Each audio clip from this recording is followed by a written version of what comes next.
दिनकू दिन बढ़िबार लगी यात्रा मालिक और कलाकार विवाद। यात्रा कलाकार तथा हास्य अभिनेता नरी पंडा तुलसी गणनाट्य मालिक अनंत नारायण धलंक विरोध में आनी माड़ मारिथिबार अभियोग। यहाकू नहीं यात्रा जगत में विवाद बढ़ी बढ़ी चली। नरींक परे तांको पत्नी और झील सोशल मीडिया रे तुलसी गणनाट्य मालिक विरोध में बर्षिछंती। प्रथमे नरी पंडा को तुलसी गणनाट्यर मालिक माड़ मारिथिबा अभियोग आनी पत्नी और झील। जड़े कलाकार परिवार छाड़ी वर्ष तमाम राति अनिद्रा होई काम करुछंती। तांको पई टंका नुहे बरं सम्मान बड़ बोली कहिसंती उभय। एहाकु नै पुणी प्रतिक्रिया रखिसंती तुलसी गणनाट्यर मालिक।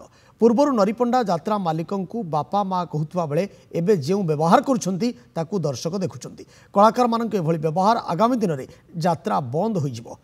नरीपंडा विरोध में से आईन आश्रय नेबे। पुलिस मध्य सीसीटीवी जांच करिछि। माड़ मरा जाइथिबा अभियोग संपूर्ण भित्तिहीन। टंका नहीं काम करने से काम करंतु न करंतु से काम करंतु नहले से आईन आश्रय नेबे बोली कहिसंती यात्रा मालिक अनंत नारायण धल।